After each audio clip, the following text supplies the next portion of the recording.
С 18 по 19 февраля в Башкирском государственном педагогическом университете имени Мифтахиддина Акмуллы на базе кафедры экологии, географии и природопользования естественно-географического факультета прошел региональный этап Всероссийской олимпиады школьников по географии.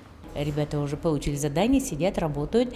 Но задание такой средней сложности, я бы не сказала, что простые, я бы не сказала, что очень сложные, но задания в основном там есть теоретические задания, есть практические, и расчеты они должны проделать, и работа с картами тоже включается, то есть все аспекты географического образования охвачены.